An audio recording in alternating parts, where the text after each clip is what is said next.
welcome to On the Fringe, where we sit down with people in the indie music scene and find out what it means to them to be on the fringe of the mainstream. I'm Brianna former college radio DJ, and today, for our second episode, we're jumping across the pond to get an Englishman's perspective on what it means to be indie. Welcome, guitarist and vocalist for Superfriends, Harry Atkinson.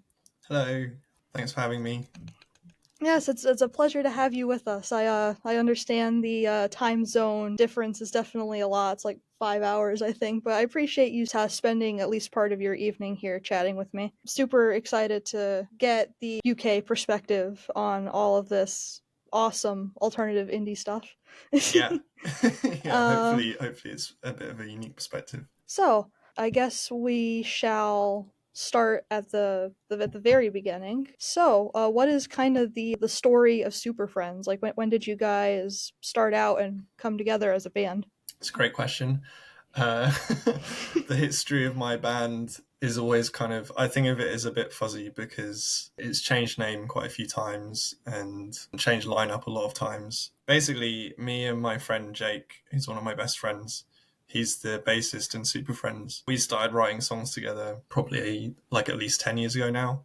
We both finished university about 10 years ago, and that's roughly when we started the band. But when we started, it was just us two for a few years, and we used to just go to each other's parents' houses because we both moved back with our parents and just, I guess, annoy our families because we would just play these really loud, not very good songs that we were making up. None of those songs really exist anymore that we wrote back then. We didn't really take it very seriously, and we were just doing it for fun, and we didn't think it would become a proper band or anything like that. And then eventually we came up with a few songs where we thought, actually, this is quite good. We should try to get at least a drummer. Mm-hmm. And we went through quite a few drummers for various reasons. We tried a few people out. A lot of them just didn't work for whatever reason. Getting that right drummer can be hard. You got to find someone you could lock in with. Yeah. They seem to be exceedingly rare compared to guitarists or bassists. They're always in high demand. We used to go to gigs together in Brighton a lot. Both grew up there. Jake still lives there, but I live in Cambridge now. Anyway, we went to lots of gigs together when we were in our early 20s, and a friend of a friend called Callum overheard us complaining about our latest drummer one time when we were at a gig, and he was like, I'll play drums for you, and we're like, do you play drums? And he said, no, but I'll learn for you guys. So he was our drummer for most of the band's lifespan. He sadly left last year. We left on amicable terms. He just didn't want to do it anymore. That's always good to hear. Yeah. Because he seemed like someone that was really passionate about helping you guys. So I'm glad that you guys are still on good terms. Yeah, I love Callum. I don't think I could ever not be friends with him. He's just the nicest person ever. But anyway, we have a new drummer now called Matt, who we know from several other Brighton bands, and we also have a second guitarist and keyboard player called Mark, who I know from being in another band called Panenka with. We've had a few other people in our lineup as well over the years. I would be remiss to not mention Kieran because he was also a really important member when we first formed it into a proper band. He used to play keys for us, but he left around sort of the COVID years, which I guess was a difficult time for a lot of DIY bands. And I guess is a good time for him to reflect and be actually, I don't enjoy this as much as I thought I did. It was a good time because people were discovering music they might not have heard otherwise, but it was also a bad time because no one wanted to spend money. Yeah. But yeah, I still love Kieran too. That was completely amicable as well. So I feel quite lucky actually that I've managed to make music with a lot of different people and a lot of different friends and carry on the band even through all of those changes. It feels crazy, to be honest, looking back on all that stuff. Yeah. It makes me feel really old. No, you're not. It's just you're able to weather whatever comes your way. That's what I get out of that. I think to be honest, I just really, really like writing songs. I'm never gonna stop. I wish I could take a turn or two at writing songs, but I'm not very good at rhyming, so that'll be something else for another day. But I always have massive respect for songwriters. Yeah. My next question was gonna be about, because I based this off of the Bandcamp credits for your latest EP, which is Super Friends Are Online. So I was gonna ask about Callum and Jake next, but obviously Callum's no longer with the project. I'm again happy it's on good terms, but still. But you already covered that, so yeah. I mean, if you want to talk about them more and kind of like what they brought to the table of the band, you can. So Jake is kind of, I guess, my songwriting partner. It's always been the case that basically all of the songwriting in the band was us two. It's still the case now. Callum did write a song that's on our first EP that's only on Bandcamp. He wrote Angel Hair. That's like one for the real Superfriends heads. Not many people know that song. That's There's a a nice name. fun fact about that song is because Callum sings it and plays guitar on it, I actually play drums on it. So that's the only Ooh, Super Friends song that I play drums, and you can tell because the nice. drum beat is really simple and not very good. Don't say that about yourself. I'm sure it's great. It's okay. It's serviceable.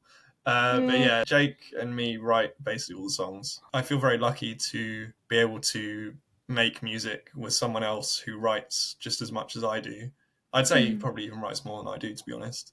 mm, And the fact that we both write quite different styles of songs is quite fortunate as well. I tend mm. to write most of the more punky ones. I'm more kind of straightforward with my lyrics. Jake tends to have more flowery lyrics and takes more influence from more kind of Americana type things and like alt rock stuff. Like he really likes like the Velvet Underground and Lou Reed, for example. That's probably, I Yeah, would say, his yeah. favorite songwriter. And then Callum was just like a very nice person to have around because I think he kept the both of us grounded because he was a bit older than both of us and was just like a very kind of steadying presence when we were just kind of like wanting to do loads of stuff. He kind of kept us sensible. Now that he's gone, I think I'm the oldest member, which is really weird.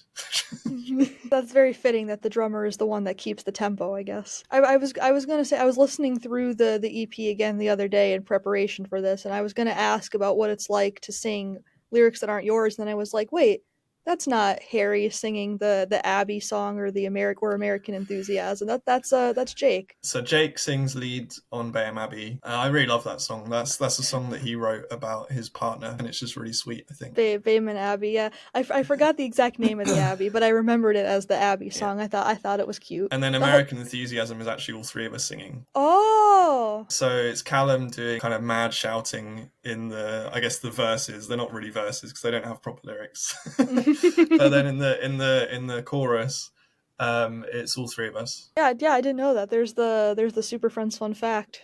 Fun Mm-hmm. fact number one. Good to know that that you all locked together so nicely and so quickly.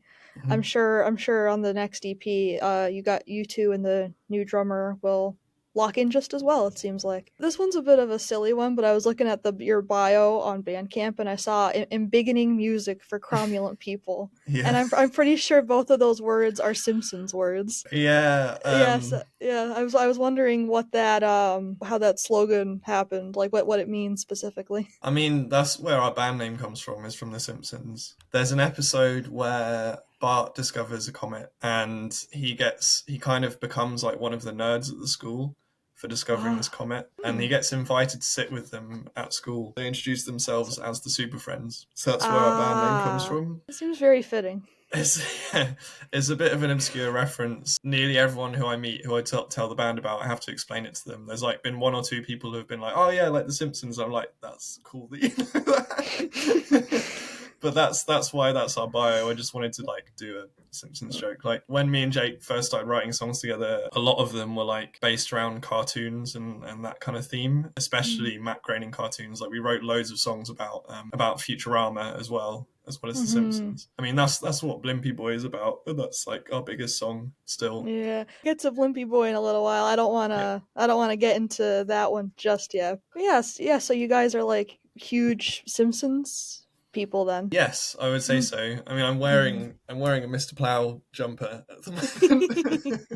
See, that's a reference I get. I'm ashamed to say, talking to you, that I haven't watched much of The Simpsons, but the episodes I have seen, like the older ones, those are pretty good. I just don't really follow the show, but the stuff I have seen, I can Yeah, I see mean, why it's a big deal. I didn't think it was so big over in the UK. over here for mine and Jake's generation, which is like early 30s, during our childhoods, they used to show like old Simpsons episodes after school in Hmm. the evenings on BBC Two, and it used to be like on at the same time every day. And all of the kids at school would watch it. It was like a thing that everyone did. It was like a big part of like school kid culture here. And it's Oh, like it's very specific to that generation. So like I would say UK like millennials all have this experience. So that's kind of what we were drawing on a lot as inspiration when we started writing together, was that kind of period of our lives. So that's where it comes from, basically. so it was to you guys what something like Phineas and Ferb or some other Disney or Nickelodeon show would be to us. That's really cool. Yeah, probably. I remember looking on Wikipedia at a poll that a UK channel held for like the best TV characters, and I remembered seeing that Homer Simpson beat out Basil Fawlty from Fawlty Towers, and I was like, "Wow, really?" But I guess that makes sense now that that's the shared experience of watching it after school. That makes sense. Simpsons is clear of Force Towers, I think. I mean, as someone watching UK sitcoms, of course, my perspective is different. Like, oh, Mhm. look at all the cool stuff they have over there. But for someone who's been around it, I'm sure that's a different perspective. So I'm sure Super Friends, judging from that, you guys have a lot of influences, but I'm sure a lot of like musical influences as well. Like when I listen to you guys, I kind of hear like all the great British punk bands like Los Campesinos, Arctic Monkeys, that kind of like punk spirit. Considering how we got in contact, I'm sure that Cheek Face is an influence as well. Do you have any specific things about influences you'd like to share? When I write lyrics, I think especially, I tend to think of like specific artists that I'm influenced by. Cheekface is a big one. Like, I Mm-hmm. really like writing songs. I really like listening to songs that are just kind of like about really mundane, everyday things. And I think Greg is like such a good lyricist for doing that Mm-hmm. kind of thing. Another artist that I really like who does that is like Courtney Barnett. And then like also Jeff Rosenstock is like really good at that kind of thing as well. And then in terms of like Mm. stuff from here, my favorite songwriter from the UK is Damon Albarn, who was the guy from Blur and Gorillaz, loads of other bands as Gorillas. well. I think his lyrics are like so clever and so funny, and also Mm. he's like constantly evolving what he's doing. Like he has so many different sounds and so many different influences, and I think that's really cool when you can like build like a super long career out of just changing your sound over and over and over again. It's amazing. Yeah, yeah, like Blur is more punkish and Gorillaz is more electronic, and then he's got his solo stuff. He's definitely up there. He's great. And speaking of Cheek Face, this is kind of going a little out of order with how things are, but I know Super Friends did a couple of things for the Cheek Face Discord charity comp that came Mm-hmm. out last year. I said this during my interview with Greg, but I don't want to drop a tier 2 swear word for a for a senior project. So That's okay. it'll be in the link will probably be in the description if anybody wants to buy it or check out the songs, especially the Super Friends contributions, because I think those two are some of the best Oh, on the thank you. album. I think your voice goes really well with whoever is singing the Sydney Gish part on Election Day. Oh, And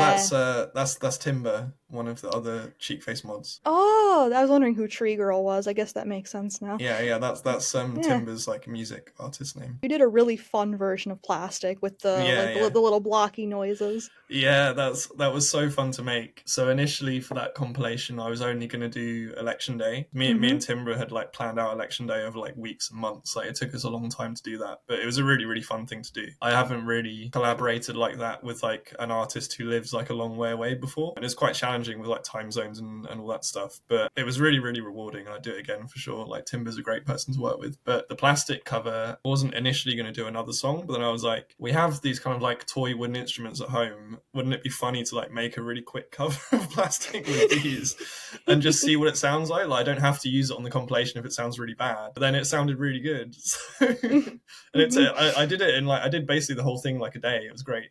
I would have never known that. It's like really quick and fun, Yeah. and like the toys are made of plastic. So if it's the title of the song, who's the girl doing the is there recycling it's sorted thing? Oh, that's my partner MB, and Ah, they use they nice. them. Oh, I That's okay. apologize. Don't I'm worry. so It's sorry. fine. Them. I Yeah. thought that was fun. Like I said, I'll put a link for people to check that out. Especially check out those two. Check out the whole thing, but like Hmm. check out those two because Harry did a good job. Thanks. So yeah, you guys definitely have those like punk things going on.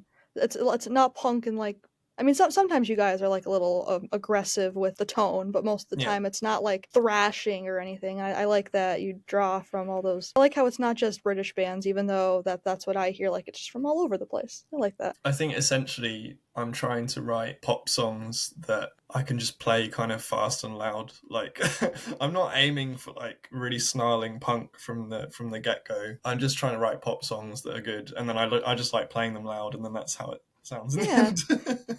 that's my taste in music too. I like upbeat stuff that makes me groove in my seat. I don't like the really like somber stuff. But speaking of putting the songs together, I know you were already talking about it a little bit, but yeah, what is the Harry Super Friends process of writing a song, or like how do you find inspiration? Oh god, that's a big question. I uh, mean, you could tackle it in a couple different parts if you want. I know it's a bit of a big question. Well, it's a big question because this is kind of a tangent, but we recorded some new stuff recently, and we want to like put out an album this year if we can. We Mm. didn't record enough songs the other week to make like a full album, but we want to like use that as the jumping off point, if that makes sense, to have Yeah, like a yeah. full collection of songs. So at the moment, I'm trying to do a lot of writing for this project, and it has made me think more about like how I write because I don't really have like a consistent process, I would say. It just kind of Mm. like sometimes ideas come to me, sometimes it's really difficult, sometimes it's really easy. I don't really understand how it works. It's just it's just something Yeah. that's in my brain, I guess. I guess for this specific project, I've tried to listen to a wider variety of stuff than I normally would. So I talked a bit earlier about how we have like this kind of fairly refreshed lineup now. Like me and Jake have been there for ages, but the other two haven't been there super long yet. But I feel like this new lineup that we have is like really locked in something really cool. Like whenever we rehearse at the moment, like we've done a few gigs together with that lineup as well. It just sounds like really fresh and like really tight. I feel like as that group, we can make something that sounds a bit different to our previous stuff. Like I feel a bit more empowered to like try different things. So I'm trying to like open my ears a bit more, I guess, to a wider variety of sounds while I'm looking for inspiration for this project, which will That's hopefully a become an album. I'm kind of a bit hesitant to call it an album when it's not like even fully written yet. No, no, no. You're okay. Everything has been refreshed, so you're Yeah, trying to refresh your music taste with some new stuff too. Yeah, yeah, it's fine that there's no specific process to writing the songs. There's a British YouTuber I watch who he had like a making of video for his videos, and he got to the part about writing, and he was like, "I wish I could give you all the advice in the world, but all I do is just write. There's really no specific process." Which that's how it is with me too. So like some days on end, I'll be like in a slump, and then all of a sudden something completely random will get my brain chugging and I'll start writing again. I mean, yeah. I don't write songs. I write like stories and stuff. But I feel like it's like a similar brain to just like suddenly It's be randomly inspired by something. I imagine it is a similar process. Another thing I've been doing recently that I haven't done for a while. I've started getting back into like writing poetry. So I used to Ooh. like experiment with writing a bit of poetry when I was younger, which is it's similar, but it's obviously different to writing songs. But I feel like trying that out as well alongside writing music kind of helps both processes because it forces you to be creative in a slightly different way because I don't know, like I don't think I'm a particularly good poet. Like I haven't written loads of poems. I'm definitely much more of a songwriter.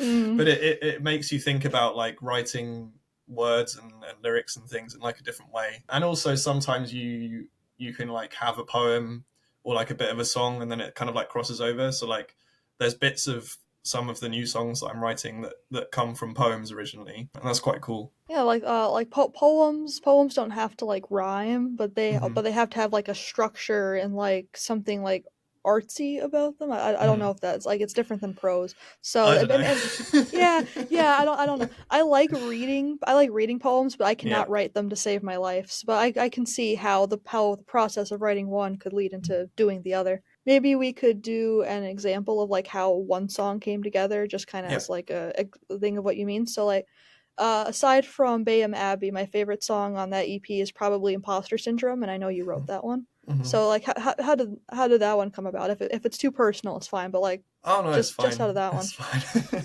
How'd So that one come about? that song is like super old. So I'm gonna have to cast my memory back quite far. It's by far the oldest on that EP, but I'm glad that you asked about that song because it's one of my favorites. I think there's like some cool like bits in it that I wrote. So I wrote that song originally about first moving to London. So I obviously said that I now live in Cambridge. So I moved out of Brighton to London in 2018 and then moved from London to Cambridge last year. So I was in London for 6 years. And actually one of the new songs that we just recorded um, is about moving out of London. So it's kind of like a sequel to Imposter Syndrome in like a weird way. Yeah, Imposter Syndrome is about basically when I first moved to London, I felt like very out of place because it's like such a huge city and I didn't really know very many people and I was trying really hard to like make friends and like I found this like small group of people who I thought were really cool when I first moved there, and I was basically just getting into my head over it, being like, they don't actually think you're cool, like they're way too cool for you, like blah blah blah, like you're not like fitting in, etc. So that's what that song's about. Hence, Imposter Syndrome. I think I was just like, I tend to write a lot of lyric ideas when I'm like out traveling somewhere, and I think I was just like going out to like a lot of gigs and like nights out and things, and then I would travel back on the train and just come up with like lyric ideas, and I can remember coming up with like the first lyrics for Imposter Syndrome while I was on a train, like on the way home from one of these like gigs or whatever with these people, and just feeling insecure. So I just wrote down loads of stuff about it, and it was like, oh, okay, this could be a song eventually if I work on it. I don't remember exactly how I came up with all of the guitar parts, but I know that the intro is specifically inspired by the intro to Harness Your Hopes by Pavement. So you know how in that song there's like an intro with like a bunch of minor chords and it kind of like descends down the guitar a bit and then it kind of goes into the song and like the actual start of the verse doesn't really sound anything like the intro. That's kind of what I was trying to do in Imposter Syndrome, which is why the first bit doesn't really sound very similar to the rest of the song. And then it kind of starts with the upbeat A chord, which is again similar to how Harness Your Hopes works as well. And then the chorus, where it's doing the kind of like I think that was mostly inspired by Parquet Courts. Do you know that band? Greg also mentioned them, but I've yet to really listen to anything by them. Are they kind of similar to Pavement? You should. They're very similar to Cheek Face. So when I Ooh. first found Cheek Face, I was like, wow, this band sounds a lot like Parquet Courts. I really like Parquet Courts, so I'm going to check out Cheek Face.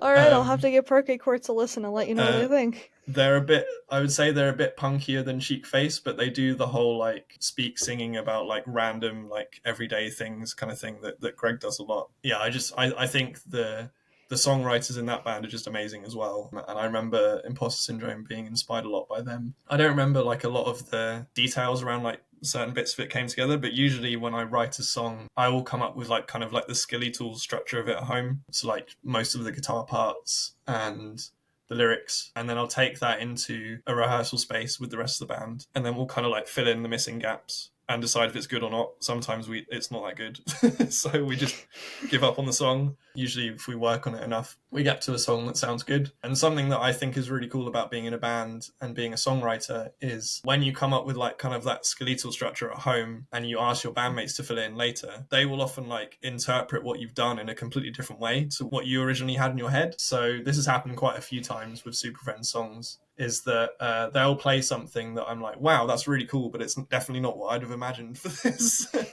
And I'm like, this sounds totally different to how I originally pictured it, but it also sounds way better. So, so this is good. Yeah. I've directed short films for class projects with like using like scripts as like a basis, and I'd imagine in my head like someone doing it one way, but then they'll just do it completely different. And I'll be like, oh yeah, that works super well too. Sorry, The that was a collab. pretty long-winded answer, but hopefully it made some sense. No, it did. It was a good example of the Super Friends process, as it were. You're kind of like the main like engine in like the Super Friends machine. You write most of the songs, do guitar, most of the vocals. I listened to a little bit of that call-in you did on that BBC show about like a month ago, Mm-hmm. and you mentioned that you manage the band as well. Yep, yep. So I wonder what it's like to manage a band. Like even though you guys are kind of like a smaller band, I wonder if it's like tough to Oh like yeah, do that. no, it's So what I tell people who aren't musicians about this when they ask, it's like, people are like, oh, you're in a band, that's really cool, what's it like? And I tell them, imagine if you had two jobs, but where your second job you lose money instead of gain money. That's what being in a band is like. Unless you get like super Yeah. lucky or like signed or whatever. And even if you get signed, I don't think that's a guarantee these days to like for it to not lose money. But anyway, that's kind of an aside. I manage the band because I don't know, I have the most drive for it, I guess. I'm quite happy to do that kind of work. Like that's the kind of work that I would do in my day job anyway. Like I'm quite good with like spreadsheets and like organizing projects and things like this. So Mm-hmm. unfortunately, a lot of, well, in my experience anyway, a lot of like DIY musicians aren't good at that stuff because they're just not very organized people. That's kind of the type of people who become like very creative tend to not be super organized. Without wanting to like name any names or throw anyone under the bus. Yeah, me for sure. I've always had problems staying organized, but I can write a paragraph, but in terms of keeping my stuff in a paperclip, nope. Yeah. So I don't know, like I used to not enjoy managing the band very much, to be honest, because I just saw it as like just a big job that needs to be done. But as I've done it for longer and longer, I've enjoyed it more and more. And I think the secret to that is just like finding a community of people who you want to be involved in music with. Like for example, I used to hate having to like book gigs because booking gigs like feels really embarrassing to do as like a small band, because you go up to promoters and you're like, please, please, please let me play your show. And like a lot of the time these people aren't even paying you. Like I don't know what it's like in the US, but like in the UK it's really bad for like small artists. So you're basically begging these people for a show that they might not even pay you for. So it feels humiliating, and it's a lot of work as well, and like they usually won't even reply to you. If you like kind of work at finding a community, all that stuff becomes so much easier and so much more enjoyable, because now if I want to book a show, I have like lots of friends in other bands doing like other music things across the country, and we all kind of work together. Now it's more like just chatting to friends, and we all kind of help each other out. There's still not really any money involved in it, but It got easier. at least it's working with people I like, and it doesn't feel humiliating anymore. And I Mm. think, to go back to Sheepface, I think Greg talks about this stuff quite a lot. At least I have seen him talk about it on Twitter. Sorry, X. So it's not known. We don't But worry about X here. but he talks a lot about like the importance of finding a music community, especially if you're doing it like DIY. And I Mm. think that's so important. And like that's like the one piece of advice I give to anyone who wants to get into music is like, you got to do that. Find your community. Yeah.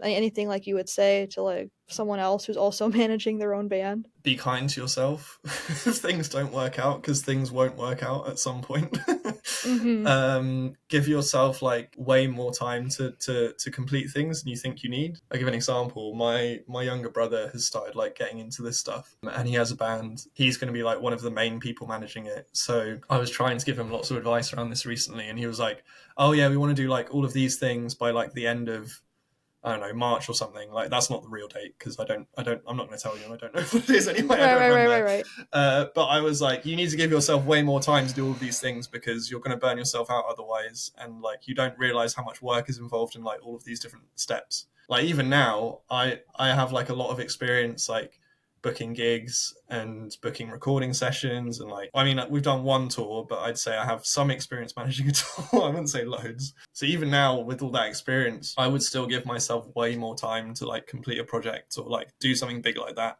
than I think I need, because there's always stuff that comes up that you don't realize at the time, because you're doing it completely under your own steam. You can't rely on anyone else to like pick up those pieces for you. You have to do it yourself. Yeah, be kind to yourself and like cut yourself a lot of slack, because you're gonna need it. Once you guys get into the studio, I'm sure you like rent. Is there a studio, or is it just like a soundproof room? And like what's kind of the studio process? I know you mentioned a little bit of it earlier when we were talking about imposter syndrome. Yeah, sure. So I mentioned earlier we just did some recording fairly recently, so Mm-hmm. this is all very fresh in my head. I think that recording music is my favorite part of being in a band. I think it's just great, like being able to kind of get to the end and you have like this tangible thing that you've made. It just feels so cool. I imagine you probably feel the same for like creative things that you do. Yeah. Yeah, I dread editing, but when I finally get to see the final process, I'm like, oh, it's beautiful. Yeah. So we've like used a couple of different studios for things that we've done. When we first started, it was very much just kind of like, okay, so going back like right to the beginning. So our initial releases that are just on Bandcamp and not anywhere else because they're not very good. I refuse to put them anywhere else. We recorded those ourselves just in like a practice room, and you can hear that we did that because it doesn't sound like anywhere near like proper recording quality. Like everything's super echoey. It's all like really like fuzzy and lo-fi, but it's kind of good in a way. Like I like to go back to those sometimes and think like, wow, look how far we've come, kind of thing. But we've also done like recordings where we just go to someone's house and then they have like a load of recording stuff set up there. Like we did that for How to Live Life and for Blimpy Boy with someone that we know in Brighton. Shout out to Juniper, she did those tracks. She's great. Hi, Juniper. For our most recent stuff, we went to like an actual recording studio in Portsmouth, which is like another town on the south coast of England. It's just this really nice studio called South Sea Sound. I give them a shout out as well because they're just really lovely to work with, and we're hoping that we'll get to work with them again this year for some more tracks. Hi, South Sea Sound. Yeah. Please keep working with Superfriends. Yeah. So for our most recent stuff, we did all of the instruments separately, including the vocals. So we did 2 tracks with South Sea. I think it was about a month ago now. And the way that we worked was Matt, who's our drummer, did all of his parts first. So he did those in the morning. And then Jake did all of the bass parts, which took us around to about lunchtime. I did all of my guitar parts next. And for like most of the guitar parts, I double tracked the guitar. This is like a very common thing, especially in like guitar-based music and like indie rock and stuff. Where so like when we play these songs on stage, there's obviously like usually just one guitar part that I'm playing. In a studio, for most of the stuff that we've done, I would record the part on my guitar first, and then like at South Sea, the recording engineer Tim gave me one of his guitars and was like, just record that again on this guitar. And because they're 2 different guitars going through like different amps and whatever, they have slightly different sounds, and when you blend them together, it sounds like a much kind of richer guitar sound. And you don't realize in the final product that, I mean, if the recording engineer is good, you don't realize in the final product that it's 2 separate guitars. It should just sound like one cohesive thing, and it just makes it sound like much more richer and more flavorful. Then we did, so after my guitar parts, we did Mark's parts. So Mark does keys for us, but also some guitar as well. So on the 2 songs that we recorded the other day, when we do them live, he just does keys. So that was like his main parts for those songs. But we came up with some like extra guitar parts for him to do in the studio as well. So they have extra guitar parts in them that we wouldn't have done live before, which we probably still won't do live because I want him to do the keys on those songs. Unless we get like a 5th member in or something. I don't know. The 5th super friend, who knows? Yeah. And then after all of that, I did my vocals, which is always like, it's nearly always what you do last because it's just easier to sing, I guess, when you've got like the whole track in front of you. But I always find it so weird. Like I'm fine recording guitar or whatever, because when you're a vocalist, you have to like go in a separate room, so that they put you in like a little vocal booth, and I'm just there like with massive headphones on, just like yelling the lyrics to my songs for like an hour or something until they get enough good takes. And it's just like, and you can just hear them from the other room because they're talking into your headphones, and they're like, do you want to do another one? Like, yeah, okay, cool. Only like you like wave at the other room or something, because there was like a mirror, not a mirror, like a window in between. So it's just really weird, like having to hear your own voice back at you in like such a intimate, tight space. It's very, very odd. I never get used to it. Yeah, I know I would never get used to that. For the record, I think you sound great on the recordings. Like that. Yeah, Thanks. you're a good vocalist. And something else I notice about a lot of indie music is that kind of like lo-fi quality, not in like a bad way, but like they like don't sound as like pristine polished diamond as like a release by like Republic or Warner or something like that. Like you know how how Therapy Island sounds like kind of like slightly. Me and Harry know what we're talking about when we say Therapy Island. But like just to kind of like elaborate for listeners who don't know about Cheek Face. It's kind of like distant sounding almost. Doesn't have like the same like I would say it sounds quite gritty. Yeah, especially compared to their later releases. Yeah, distant and like gritty, and like all the little imperfections in it, but like somehow that like brings it all together. That kind of like I call it like the DIY sound. Like you can tell that it wasn't like a mainstream artist because there's Mhm. all those little imperfections, and that's what brings it all together. Obviously, those aren't like intentional, like they're just part of the recording. But that I really like hearing those because that's how you can tell like the passion and thought that went into every little part. Yeah, I think that's great that you feel that way because I agree. I think Cheekface should go back to making records like Therapy Island. I don't think they Mm, will, but I yeah. think I think there's something. So I love their later releases as well, but I think there's something like really special about how Therapy Island sounds. Like it sounds like a lot more raw and a lot more kind Raw. of Yeah. like you said, it sounds like more passionate. And I don't think they'll ever go back to sounding like that because they're like more successful and they have like better equipment and stuff now, which is great. Like Mm. they shouldn't let go of that, but it's just what I want. Right. That style of music really comes from limitation because it comes from the fact that bands like us can't afford to like go to really pristine studios and like afford like amazing instruments or whatever. Like we can't Hmm. afford to like spend weeks and weeks tracking like a couple of songs or whatever. We just do it really quickly, and that's kind of like how it is. Like it's however it ends up. Yeah. But I love music that sounds like that. So I mean, I think this applies to like all creative things. But I think when you are limited like that, it can make you kind of produce better stuff because you're really forced to like work hard in like within those limitations, if that makes sense. A lot of the best like movies were like made on like an indie budget. Hmm. Like everyone like raves about like Clerks, for example, and that one only took like maybe like $1,000 or so to make. Like it was like a shot in like a black and white camcorder where the director worked. Like some of the best and most highly praised stuff is made with limitations, like whether they be financial or something else. So the finances and resources don't matter if the music is good. And to me, the music is good and it is very Thanks. good. And It's I love it regardless. I know some people like their music to sound pristine and polished, but to me having that sort of like raw was the word I was looking for earlier. That like raw sound, that one's just as special to me as a listener. that's definitely the mindset that I went with going into that plastic cover as well. To go back to that, I was just like, Yes. I want to see if I can make a song that's just using toy instruments and see how Yeah. far I can go with that. It sounded great. It Yeah. sounded great. Speaking of indie stuff, Hmm. obviously, like I said at the start, you're obviously not from the U.S. You're from England, Hmm.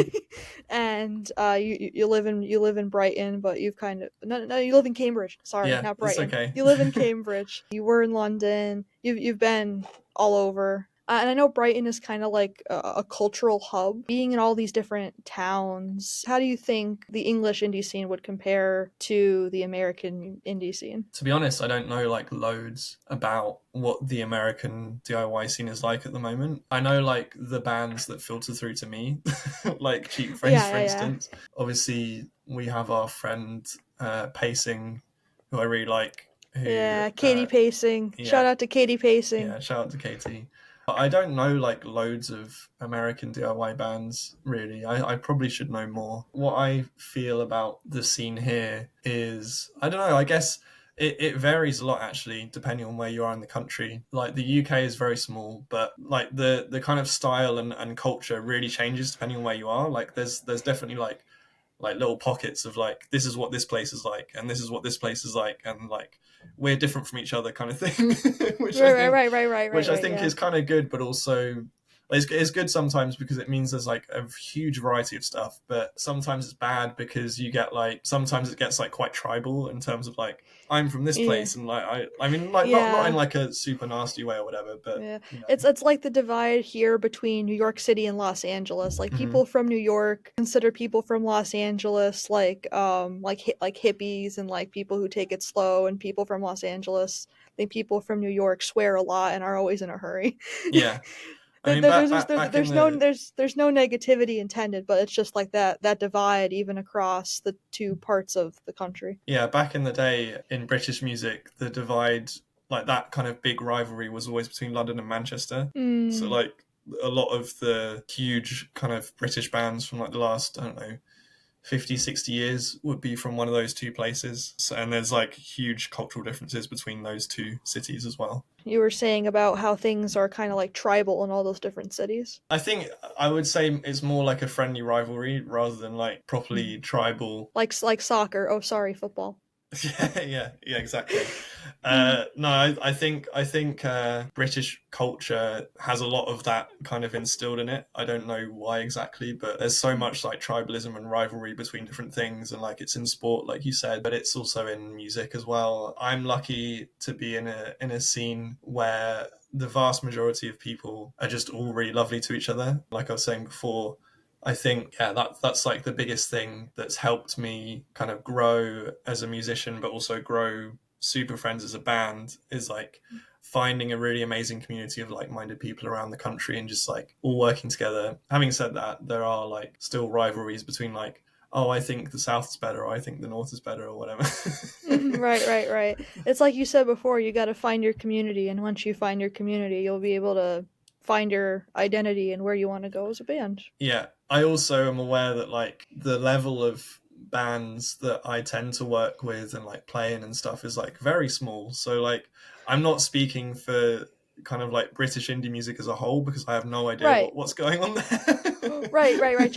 Just your perspective Yeah, on yeah, what yeah. it's like. Yeah, for sure. Yeah. Yeah, Harry Superfriends does not speak for the entire indie scene. Just Yeah, yeah. his little pocket of it. All I know is like the other DIY bands.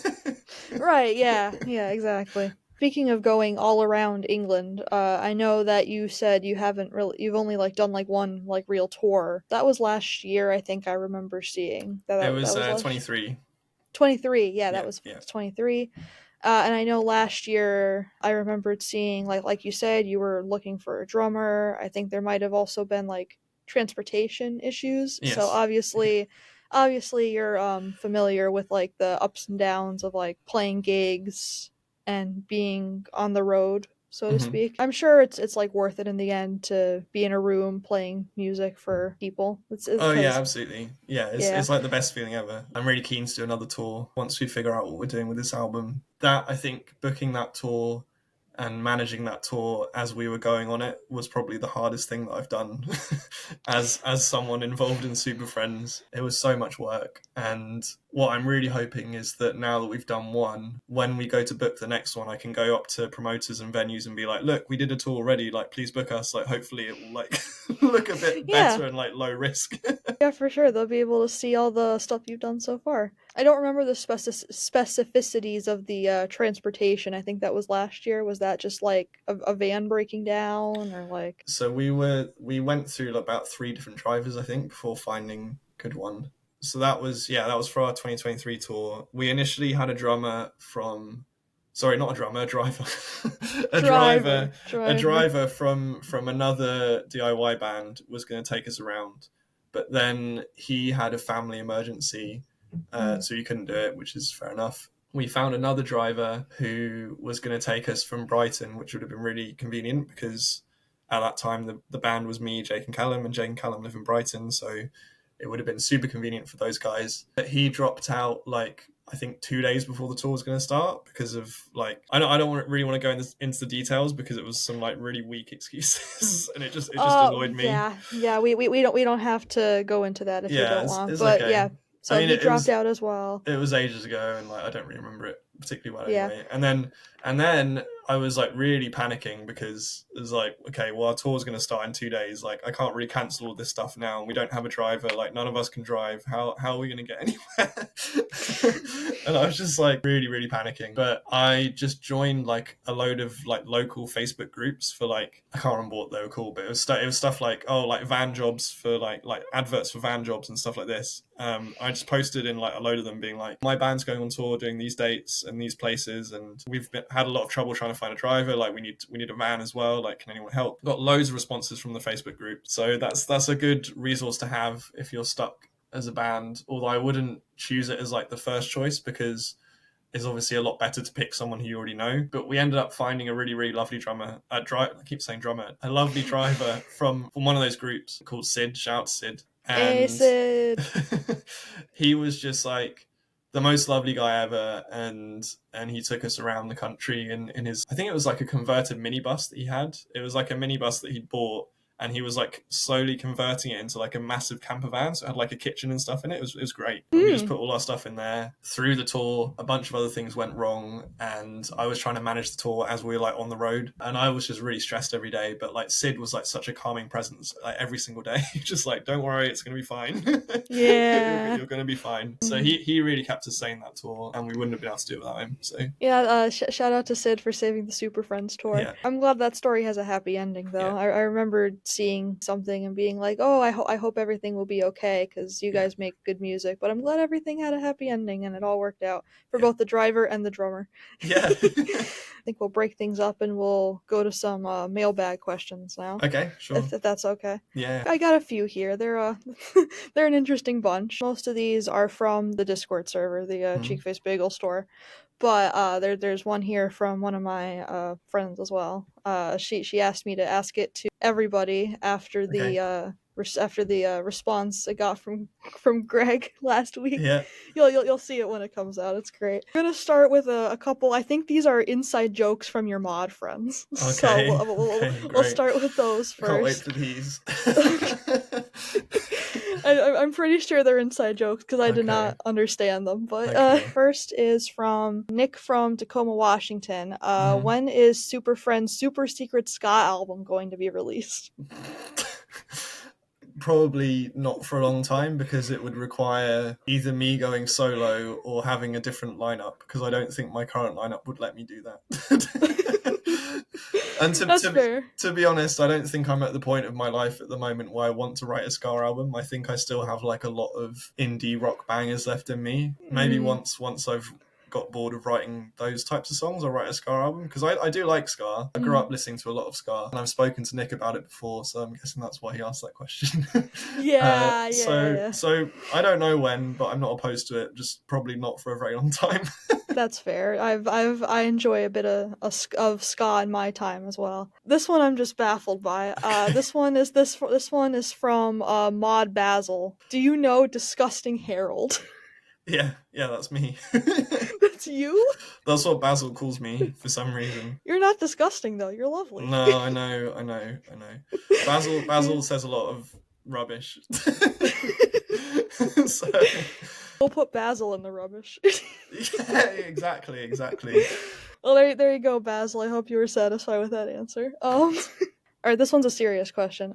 This one is from Socrates, also from the Discord. I think you might have touched on this a little bit earlier, but you can expand on it if you'd like. As the primary but not only lyricist, what's the process of taking ideas of your own and ideas from the rest of the band? And is the person writing the lyrics also doing the bulk of the rest of the composition? It's a great question. I would say it depends on the song. Usually, as I was saying before, me and Jake write basically everything. And usually, if I have come up with a song idea, I will write all the lyrics, and vice versa. If Jake comes up with a song idea, he will also write all the lyrics. But in terms of performing it, we kind of see how it feels in the rehearsal room. Like, for most of the songs that I've written, I will sing the whole thing, and for most of the songs that Jake's written, he will sing the whole thing. But there's some songs where it's just like, we'll both sing. For example, Bayham Abbey, I do like quite a lot of backing vocals in that song, and I think it elevates it quite a lot. I think me and Jake have very distinct singing styles and quite different from each other, and that's like quite a nice thing to have in a band, especially if you're both comfortable singing at the same time, because you can get like a lovely kind of richer sound from having two of you sing than just one. And Callum used to sing quite a bit for us too, like in Imposter Syndrome. He's the one doing the kind of like call and response vocals in the chorus. Nice. And he was really good to have around for that stuff, because he has a much higher register than me or Jake. So getting him to do like higher up parts was really, really handy. We kind of don't really have anyone who can do that anymore, which is a bit sad. But, it's just different. It changes over time, I guess. There have been occasions where one of us has written like a full set of lyrics for a new song. We'll bring it in, and then when we play it together, the other one will like suggest changes to the lyrics. So there are songs where the lyrics have been like more of a collaboration between the both of us. I don't know if I can think of any specific examples. I think most of the examples of this are like songs that we haven't released yet. They're songs that we're working on at the moment. So I guess that tells you like we're working as more of a collaborative team in terms of individual songs at the moment than we maybe would have done in the past. The person who wrote the person who wrote the lyrics comes up with the rest of the song, but you guys have been like working more closely Mm-hmm. recently. I can't wait to hear all those new stuff. This is the one from my friend. My friend Rachel wants to know, which animal would you want to be and why? Good question. I think cats have a pretty good life. I think you couldn't really go wrong being a cat. Get to sleep all day Nah, and just nice. get petted and get treats and stuff. I think personality wise, I'm probably more like a dog though than a cat because I have a lot of energy. I'm like a big people pleaser, which is like the opposite of a cat. It's very, very, Ah, very dog yeah. behavior. What breed of cat? What breed of dog? I don't know really. I don't know cat breeds enough to know I don't what know to cat answer breeds for that. enough either. Yeah, but like I'd just be a cat that was just like really aloof and just didn't really care about anyone else and just like kind of Oh, like just in charge all the time, like that kind of like the platonic ideal of what like a cat kind of behaves like, I guess. yeah, yeah, pretty much. And then for a dog, I've always liked Jack Russell Terriers, so maybe one of those. Just like a very Oh, small, energetic dog who just loves running yeah, around. nice. And yapping. I was thinking cocker spaniel because they have like fuzzy ears, like your fuzzy hair. Yeah. They got similar hair to me. That's true. Yeah, I have a friend who had a cocker spaniel, and she was the loveliest little dog. Oh yeah, But they're very sweet. Yeah, yeah, yeah. I wouldn't I mind being a cocker spaniel. it took me somewhere like once, and like the dog was in like the back seat, and the entire time she didn't even move. She just kind of stayed in her own little corner, just kind of looking at me. Very well behaved dog. She was cute. All right, and for our final question here, I was wondering how they knew what your day job was, but then I heard what you say what it was during that BBC thing you did. Oh Uh, yes, yeah. yes. So this is from John from Denton, Texas. As someone with a day job in IT who makes music, what's the process of balancing the two things? Not just the work life and time balance. How do they engage the brain differently? That's a great question. So my day job is fairly creative as well as the making music. So I think they complement each other quite well. I never had like a formal education in coding or programming. It's just something that I kind of Mm, like learned later in life. But the reason I got into it in the first place was because it really spoke to like those creative parts of myself, like designing software or like designing like coding something feels a lot like writing a song because you're creating something and like you're kind of coming up with ideas to like do things and like at the end of the process you have like a tangible thing that you can be proud of and I think that's why I like creating stuff. Yeah, they activate similar parts of my brain, I'd say. It's quite difficult to balance though, having a full-time day job with trying to be a musician as well. Especially because I'm in two yeah. bands. So you play keys for the other band, all right? Yeah, Yeah. yeah.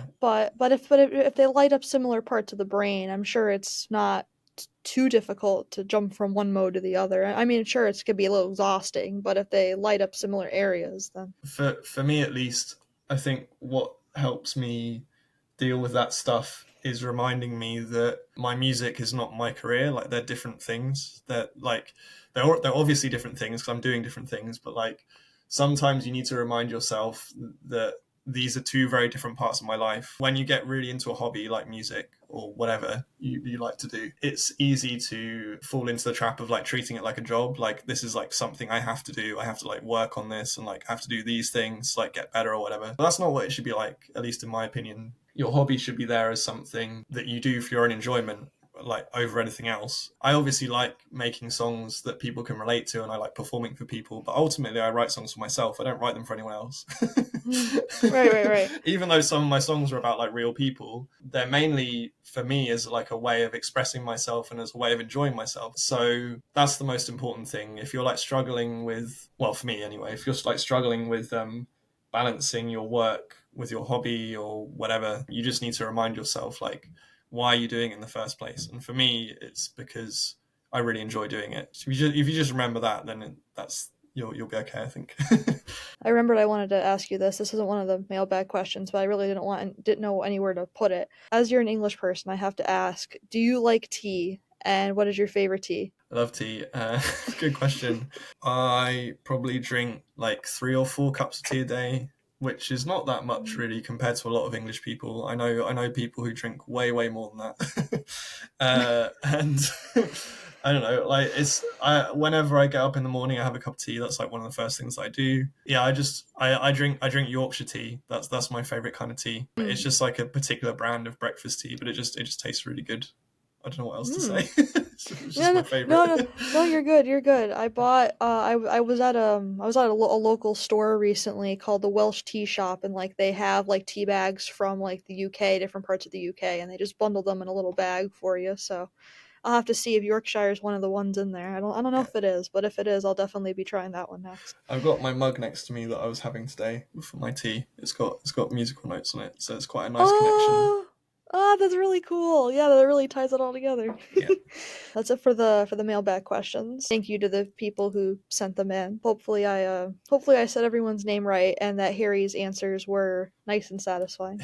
I think it's time for the moment that I was teasing at the beginning about talking about Blimpy Boy. Oh I yeah, think it's I of think it's course. finally I think it's finally time to talk about Blimpy Boy. So yeah, like you said, Blimpy Boy is your biggest song. It just passed 10,000 streams on Spotify, I believe, Hmm. and I'm happy to have been several of those 10,000. Thank you. And of course, the big thing about the song is that it got featured in a Netflix show. It got Yeah, featured in a cartoon on Netflix called Exploding Kittens. So, yeah. which I thought was super cool when that happened. I was like, "Whoa, look, it's my online friend in a Netflix show."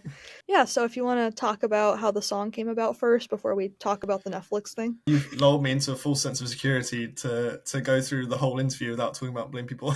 And suddenly at the end, that's one of our oldest songs. Actually, it's one of the few songs that survives from when we first started playing with Callum. So that would have been like way back, I think in 2018. It was Mm. roughly from when that song is from. I think it's the only song that's from that era that we still play, and we probably would have retired it by now if it wasn't in this stupid Netflix show.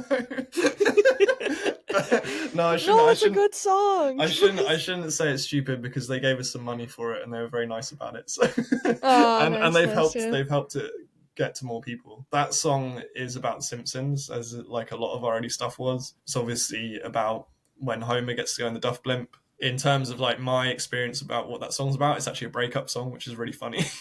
We have this Oh. stupid Simpsons song, and it's like it was about this really sad breakup that I went through. And the reason it's got that content is because I was just really sad, and like all I was doing with my time was just staying indoors, like watching TV, because I didn't want to do Mm. anything else, and watching loads of old Simpsons episodes. And that episode where he goes in the blimp came on at one point, and I was like, oh, that'll be like a good hook for a song, because he sings in the episode. He's like, "Hey there, Blimpy boy, something something." So I don't remember the rest of it, but like I was like, that's a great hook for a song. I'm gonna take that, Yeah. steal it. But it's funny because I recently saw the person who that song's about, like the person who I broke up with, who inspired all of that sadness, and Oh. she didn't know that the song was about her, but she knew that it'd Oh. been in like Netflix and stuff. And I was like, I've Oh. got a really funny thing to tell you that you're not going to believe. Oh And boy. I explained it to her, and she was like, "That's so funny." Like we're on Oh, well, thank God she took that well. we're on good terms now. Like we met up Oh. on purpose to just like catch up and stuff. But Oh, yeah, nice. so don't worry, it's nothing bad. But it's just funny because I realized I hadn't told her what that song was really about, and it's obviously like been in TV and stuff now. And I told her, and she was Mm. like, "That's really hilarious." Yeah, well, that's good to know though. Yeah. Yeah, So that's where the bit about all I do is watch cartoons. hmm, Yeah, I've yeah, I've never really been through like something heavy like that, but my response would probably be to just like stay home and like lock myself up with things that comfort me too, like yeah, music and movies and stuff. So yeah. I feel that song too. I don't think it's a stupid song. I think it's a lovely song. Thanks. I was playing it to someone before this interview and they liked it. Oh, thank you. So yeah, it's a good song, and it showed up on a Netflix show. So how that happen? Did like Netflix reach out, or like did you guys reach out, or how exactly did it come about? So Netflix didn't reach out directly. It was basically I learned quite a bit about how like streaming shows get made through this process, and the people who reached out to us, I don't remember what the company was called, but it's basically a company that Netflix hires to do like I guess the job is called like audio like supervision or something like that, where they basically their role is to pick like music for Netflix shows and other streaming companies as well, I guess. Because I guess when you're like making a show that needs a soundtrack, sometimes you don't necessarily know what that music's going to be. Like you might like film it and then it has to get picked way later. I'm just guessing here, but like that's my understanding of how it works. It was this dude from California who I forget the name of who contacted us, and he was like, "Oh yeah, we really like your song. We found it, blah blah blah." And sorry, I don't remember any of the details at all because this was a really long No, time ago.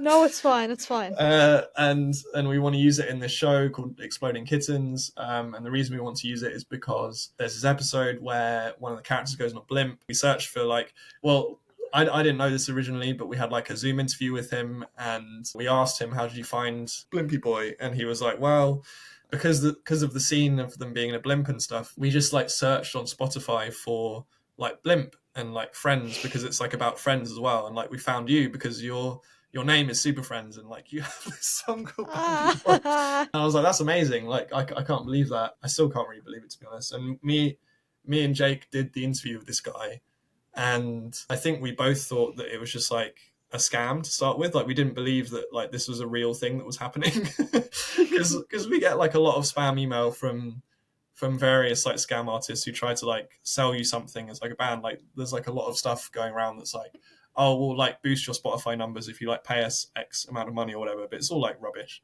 Right, So right. we assumed it was something like that, but no, it was like a real thing. And he like we had like a lot of like legal kind of questions for him about like how all of that stuff would work. We asked him all this stuff, and he like had like really legit answers. So I was like, okay, I guess it's real. And Yeah, then yeah. it You got, gotta ask the questions. yeah, and it got delayed by the like Writers Guild strike that happened a couple of years ago in the Mm-hmm. United States. So it eventually went out last year, but I think it was supposed to go out like a year or two before that. So the discussions around this have been going on for a very long time. Mm-hmm. And I couldn't really believe when it like finally came out. I was like, "Wow, this is really weird. My song's on TV." And like Yeah. my mum like watched it as soon as it came out, and she was like, "I was watching the show, and then like suddenly your voice started playing," and I was like, "This is really weird." It's just a really weird feeling. Look, Mom, I'm on the TV. Yeah. Like, have you like gained more like followers on Spotify or anywhere else because of Exploding Kittens? Like, did you notice like an uptick after the episode came out, or what was it kind of like what happened with Cheekface and Olivia Rodrigo, where nothing happened? No, we definitely got an uptick for sure. Like you were saying, the song's just gone past 10k streams. I think before it was on TV, it would have only been at about 1,000. So like most of the streams are from, it's just gone to more people. In the few weeks after the TV show came out, I think it came out in like June or July last year, I don't remember when, I was like looking at our like YouTube and like our socials and stuff. And I saw like on the YouTube video that we have for Blimpy Boy, like a few weeks after the show came out, there were like loads of kids just commenting on that video being like, "Who came here from Exploding Kittens? I came here from Exploding Kittens," and stuff like this. Like stuff you normally only see on like bigger artist videos. And I was like, "Wow, this is amazing. I can't believe this."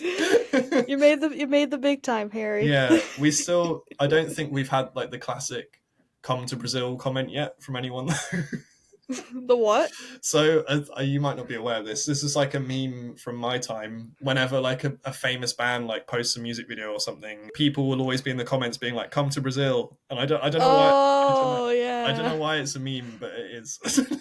It's the equivalent of all the comments for Cheekface. Come to Australia. So when you like sign up to Spotify as an artist, they give you like a lot of data around like, this is where your audience are from, like this is who's listening to your music and stuff like this. That in the months following when the TV show came out, we were just getting like listeners from like all over the place. It was crazy, like loads of places that I never would have thought would listen to Superfriends were listening to us. I mean, it was great. Like it was really, really popular in Germany for some reason. I guess like they really like Exploding Kittens. I don't I know guess why. so, yeah. We got a lot of listeners from the States, obviously, because it's an American show. And even now, like the numbers have gone down quite a lot since like that initial bump, but it's still like a lot higher than it used to be. So Right, yeah, it's right. definitely helped a lot. And that's episode 7, 7? I think. Yeah. Yeah. Yeah, so people who have Netflix accounts, go watch episode 7 and listen to Blimpy Boy. Yeah, I'm ashamed to say that's the only episode I've watched. I didn't watch anything No. others. It's valid. It's valid. I was watching someone, a YouTuber I watch was talking about Exploding Kittens. So they did like a whole video about it, and they made it seem like a very weird show, but like if it fits the tone of the card game, I guess. And honestly, I probably wouldn't have paid attention to it either if I didn't see that you had a song in it. So Yeah.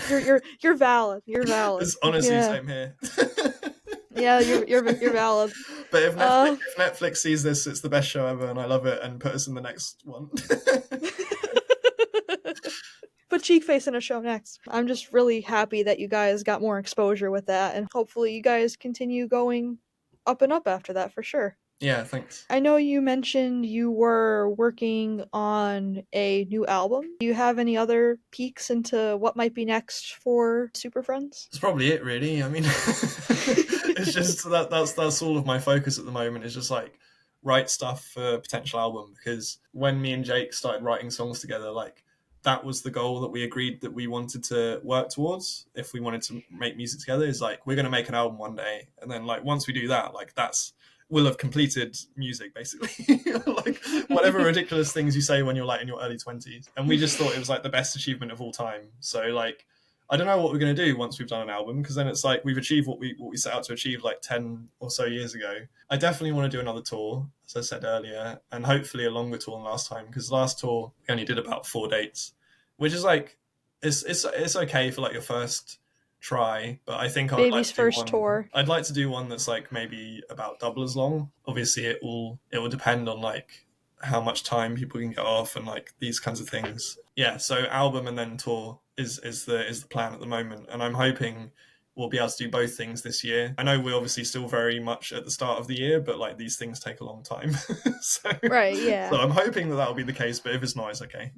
Yeah, this will be out by like the beginning of May, so we'll be able to see how things came into fruition by then. Really enjoy the online EP. Looking forward to Thank more you. awesome stuff, yeah. As we start to wrap up here, going back to what I said at the very top of the show, like you guys got the exposure from Netflix, obviously, but you guys are still very much a DIY band from Brighton, Cambridge in England. So, Mhm. what does it mean for you and maybe the rest of the band? What does it mean for you to be on the fringe, indie, away from the mainstream, able to do whatever you'd I like? think you've summed it up brilliantly there. I think the best thing about it is being able to do what we want. I think the music, the way that we consume and make music has changed so much since I first started listening to music. So I started like getting into albums and things probably in like the early 2000s. So around then, bands were still being like signed to like massive record deals. Like I always think of like the Strokes as like one of the last big indie bands that got signed to like a massive deal. But Strokes, Arctic Monkeys. yeah, like all of that stuff. But the industry has changed so much since then, because there's like not as much money in it anymore. People consume music in a very different way now. Like most people don't buy records or CDs anymore; they just stream stuff. And I think also COVID has like made things like touring and stuff like this way more difficult, especially for smaller bands. Being like indie and being able to do your own thing, I think even though the stuff that I just said about like how the music industry's changed is bad in a lot of ways, like it means a lot of things are more difficult now. It is also quite empowering in some ways, because even though there's not like massive record deals going around anymore for like artists like us, it's easier than ever to like put out your own music. Like there's platforms like Bandcamp, fairly cheap distributors who will like put your music on other platforms like Spotify. Most people can afford cheap home recording equipment as well, either like secondhand or new. I tend to buy all of my gear secondhand because I don't think there's any point buying it new. So that's a good way of getting into it too. The fact that like social media and like the internet is like a much bigger thing now than it was back then as well means that you can just tell like a much wider group of people about your music if you choose to. Like it's obviously still difficult to become like a known quantity, I guess, in like a scene or whatever. Like you still have to work really hard. But I can just like go online and be like, my band did this thing, and like just send it to loads of people around the world. And like you wouldn't have been able to do that very easily back in the day when I started listening to music. It's become like much more democratized, which I think is brilliant. I think being DIY, being indie, like you can kind of navigate that space in whatever way you want. Like there's no rules. You can do whatever you want to, and I think that's just amazing. Rick said last week, the world got like a little bit flatter. Things got more widely spread when COVID Yes, happened. that's a great So way. It's a great way of putting it. Yeah. So nowadays, being indie does not automatically mean being obscure. It just means that you make music that isn't as, I don't want to say samey sounding, but like it means you make music that's like the music you want to hear and not anybody Yeah, else's. And if other exactly. people like it, that's awesome. Exactly.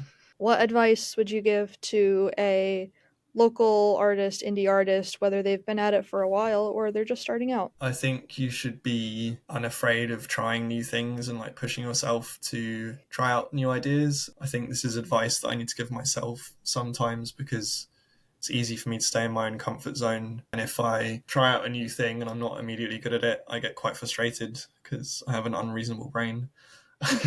It's always good to like push your boundaries and learn new things, especially with something creative like this. And you might come up with something really cool. And even if you don't, I don't think it matters that much. Like I said earlier in the interview, the main person I write songs for is myself. I don't think every piece of music that you create has to be like a banger. It doesn't have to be like some big song that like connects with loads of people. It's okay if you write a song and it's just for you. And it's also okay if you write a song and like it doesn't end up in any of your bands. Like I'm in 2 bands. I often write songs that don't make it to either of those bands and they're just for me, because I don't feel like they fit in with those bands or whatever, or like I want it to myself. And that's fine. Like making music shouldn't be, well, in my opinion, it shouldn't be something where you're like chasing fame or success or whatever. It should be something that you do for yourself and to kind of like make yourself happier. So that's the advice I'd give. Don't be afraid of trying new things and make music that makes you happy. That'll be it for us here. Thank you very much for for sitting down and talking to me, Harry. It's a pleasure talking to you. No problem. It was a lot of fun. Thank you for doing this as well. And that will do it for today's episode of On the Fringe. Thank you once again to Harry from Superfriends for the interview. It was an absolute pleasure to be able to chat with you. Go follow him and the band at Superfriends the Band on social media if you liked what he had to say. Next week, we bring things full circle and chat with this year's support for Cheekface, Katie McTeague, aka Pacing. To make sure you're notified about that episode, follow us wherever you may be listening, and if you're watching this on YouTube, make sure to subscribe. Thank you again for listening to this episode of On the Fringe, and we'll see you next time.